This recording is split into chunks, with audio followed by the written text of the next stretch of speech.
은혜가 풍성하신 하나님께서 날마다 살아갈 수 있는 힘을 공급하여 주심을 감사드립니다. 주 앞에 엎드려 은혜를 구하는 저희들에게 주의 영광을 보여주셔서 이 하루도 기쁨과 평강 가운데 살아가게 하여 주옵소서. 즐거이 주의 영광 위에 살아갈 수 있도록 이 새벽에 우리를 성령으로 충만케 하여 주옵소서. 걸어가신 예수님 이름으로 기도드립니다. 아멘. 찬송가 93장입니다.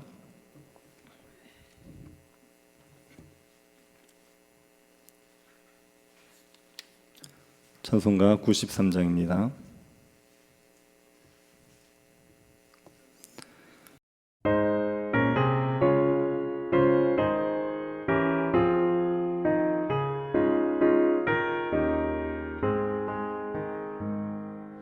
예수는 나의 힘이요 내 생명 되시니 구주 예수 떠나 살면 죄 중에 빠지니 눈물이 앞을 가리고 내 맘에 근심 쌓일 때 위로하고 힘 주시리 주 예수. 예수는 나의 힘이요 내 친구 되시니 그 은혜를 간구하면 풍성히 받으리 햇빛과 비를 주시니 추수할 곡식 많도다 귀한 열매 주시느니 주 예수.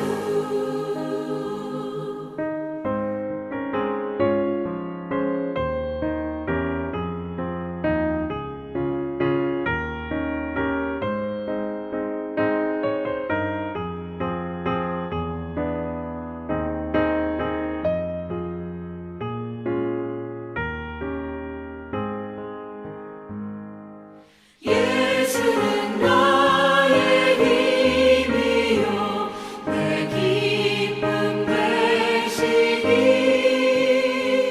그 명령을 준행하여 늘 충성하겠네 주야로 보호하시며 바른 길 가게 하시니 의지하고 따라가리 주 예수. 예수는 나의 힘이요 내 소망 되시니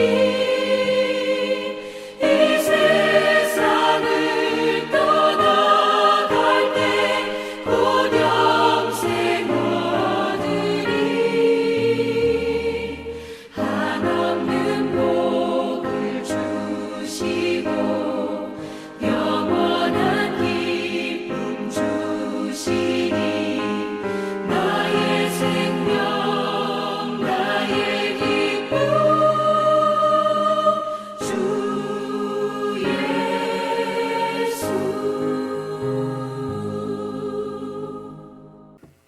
욥기 18장 1절부터 21절입니다.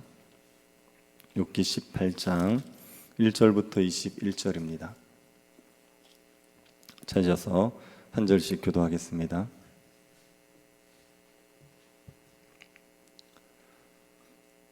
찾으셨으면 교도하도록 하겠습니다. 수아 사람 빌닷이 대답하여 이르되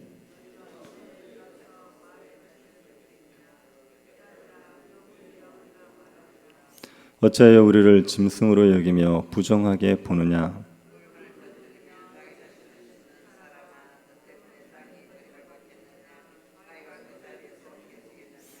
악인의 빛은 꺼지고 그의 불꽃은 빛나지 않을 것이요 그의 활기찬 걸음이 피곤하여지고 그가 마련한 꾀에 스스로 빠질 것이니 그의 발 뒤꿈치는 덫에 치이고 그의 몸은 올무에 얽힐 것이며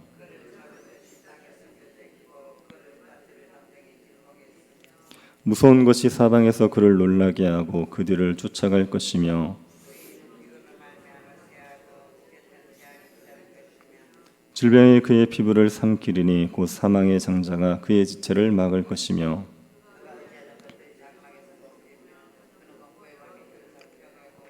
그에게 속하지 않은 자가 그의 장막에 가하리니 유황이 그의 젖에 뿌려질 것이며 그를 기념함이 땅에서 사라지고 거리에서는 그의 이름이 전해지지 않을 것이며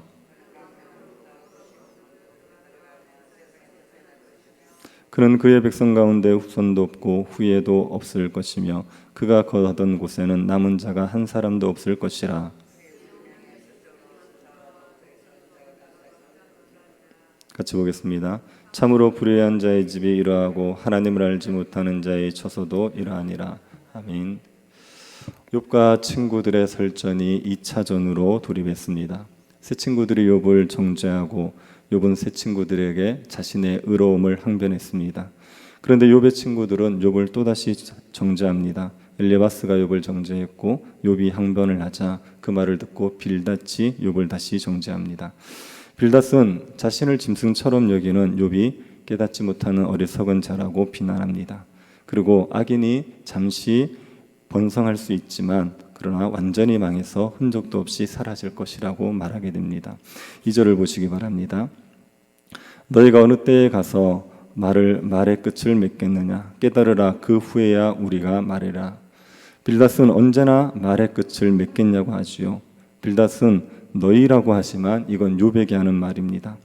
욥이 친구들의 말에 수긍하지 않고 계속 말하고 있는 것을 문제 삼는 거죠. 빌닷은 욥이 계속 말을 하지만 그 말들이 헛된 말이라고 하는 겁니다. 그래서 깨달음 없이 내뱉는 헛된 말 이렇게 얘기하고 있습니다. 빌닷은 말하기 전에 먼저 깨달아야 된다고 말합니다. 깨달은 후에야 말하라 이렇게 얘기하는 거죠. 빌닷은 욥이 자신들을 대하는 태도가 경멸하는 태도라고 생각합니다. 그래서 자신들을 마치 부정한 짐승 보듯 한다고 말하고 있습니다. 3절을 보시기 바랍니다. 어찌하여 우리를 짐승으로 여기며 부정하게 보느냐 우리식으로 말하면 벌레 보듯이 하느냐 이렇게 말하는 겁니다.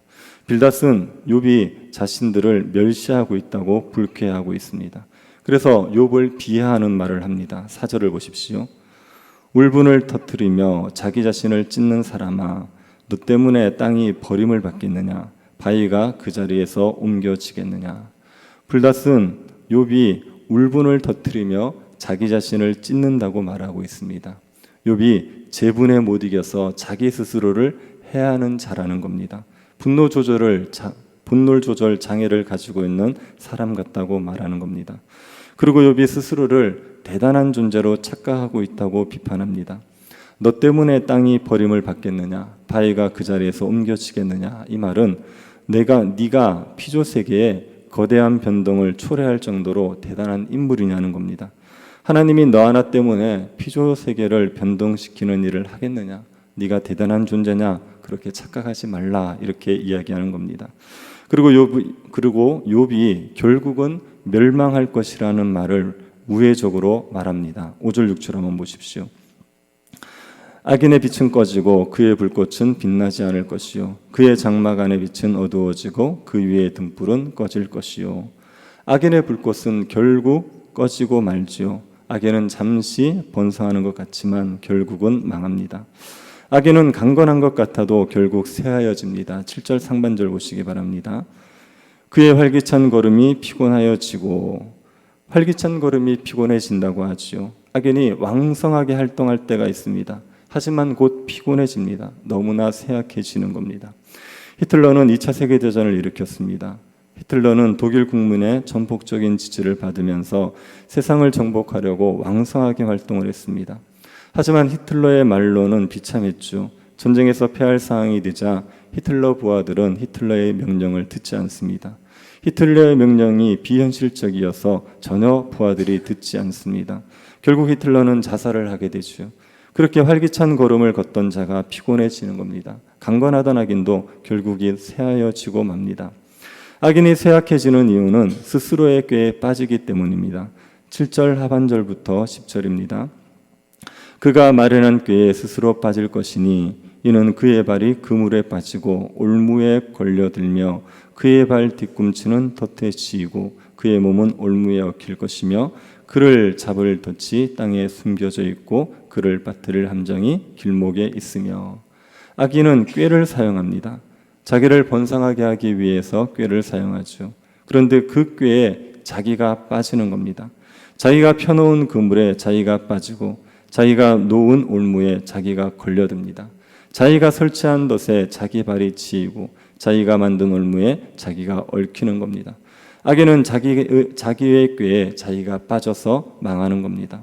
시편이나 잠언을 보면 하나님께서 악인들이 자기 꾀에 빠지게 하신다는 말씀이 있습니다. 자기가 판 웅덩이에 빠지게 되고 자기가 숨긴 그물에 자기 발이 걸린다고 하십니다. 악인은 자기에게 걸린다, 이런 말씀이 있습니다. 빌닷은 이런 말씀과 같은 말을 하고 있는 겁니다. 악인은 자기가 마련한 꾀에 스스로 빠져 망하는 겁니다. 그리고 악인에게 재앙이 닥쳐서 악인이 망합니다. 11절을 보시기 바랍니다. 무서운 것이 사방에서 그를 놀라게 하고 그 뒤를 쫓아갈 것이며.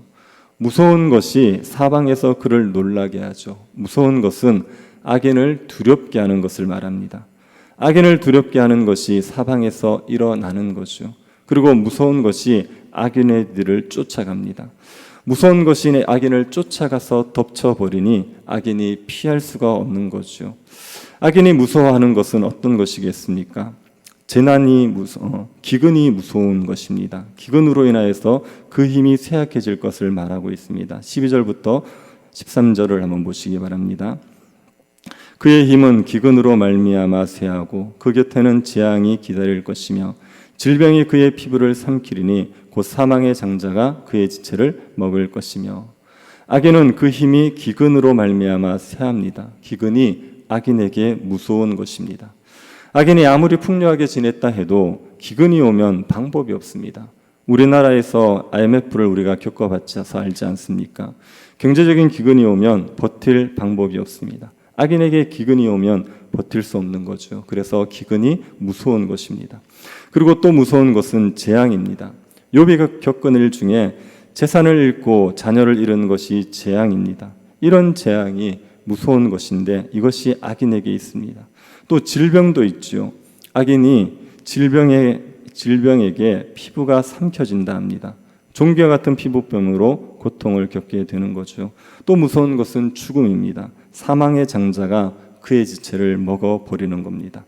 기근, 재앙, 질병, 죽음, 이런 것이 악인에게 무서운 것입니다.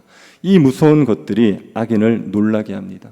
사방에서 무서운 것이 몰려와서 악인을 두렵게 하는 겁니다.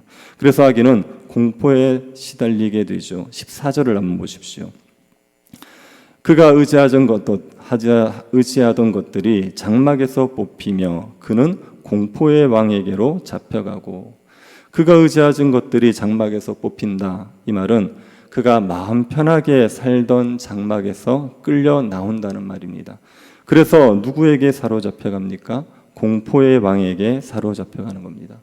공포의 왕이 악인을 끌고 가기 때문에 악인은 극심한 공포에 시달리는 겁니다. 악인이 평안하게 살던 그 장막을 다른 사람이 차지하지요. 그리고 악인이 살던 흔적을 말끔히 지워버리는 겁니다. 15절을 보시기 바랍니다. 그에게 속하지 않은 자가 그의 장막에 거하리니 유황이 그의 처소에 뿌려질 것이요.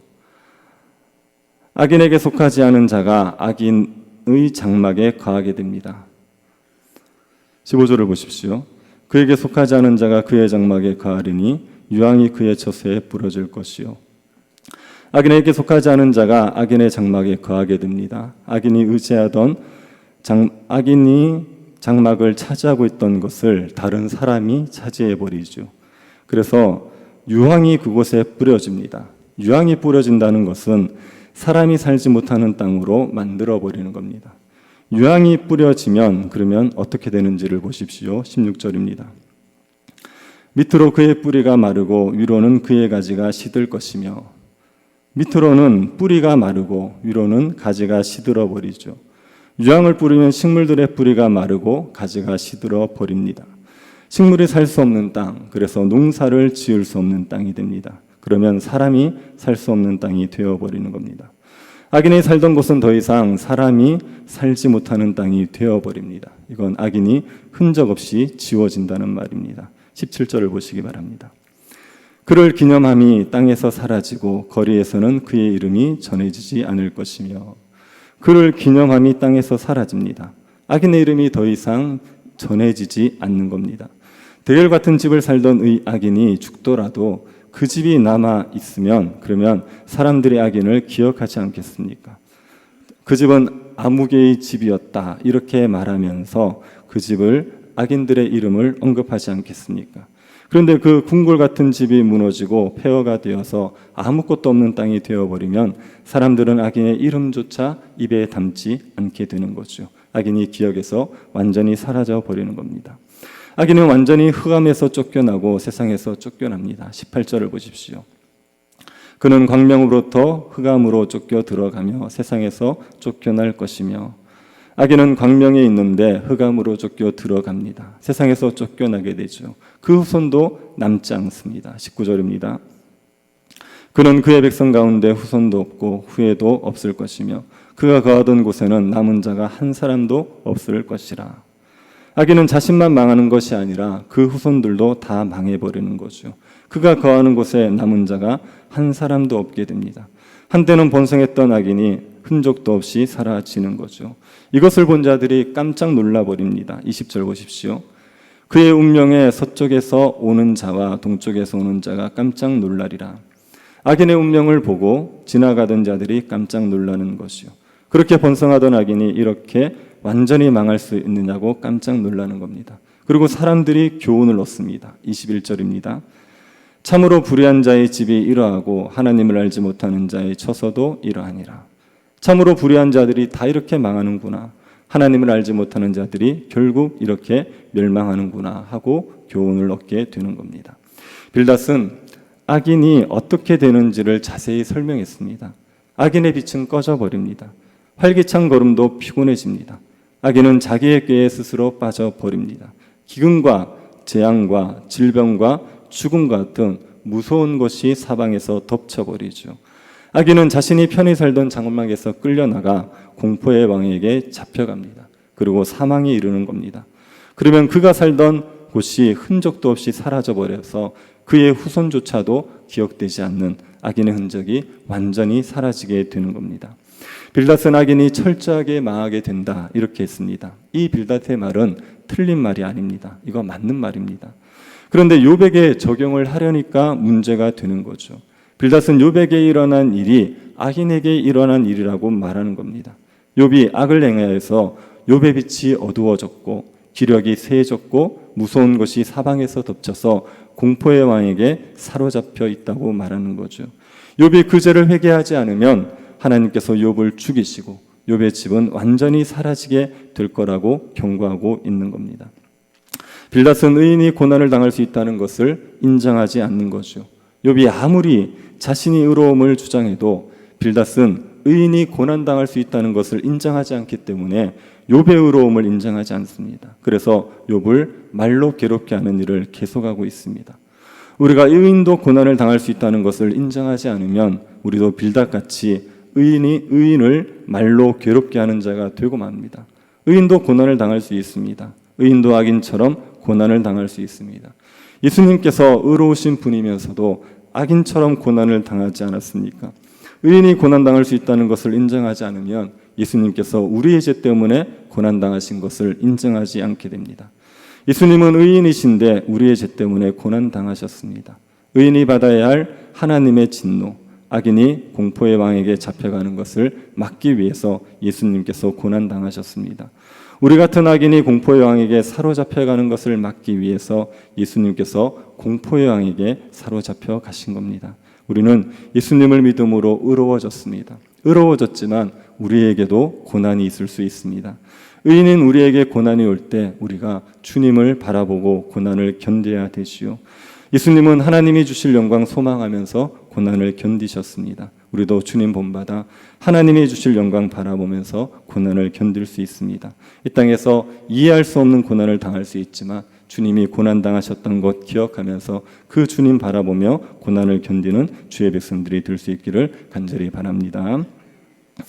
우리를 위해서 고난 당하신 주님께 감사드립니다. 악인으로 그 빛이 꺼지고 기력이 쇠하고 무서운 재앙을 당하며 공포의 왕에게 사로잡혀 갈 수밖에 없었던 우리들을 대신해서 그리스도께서 고난받아 주심을 감사드립니다.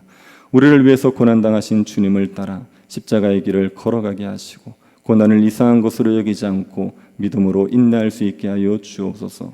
주를 의지하여 고난을 넉넉히 이기는 주의 백성들이 되게 하여 주옵소서. 걸어가신 예수님 이름으로 기도드립니다. 아멘.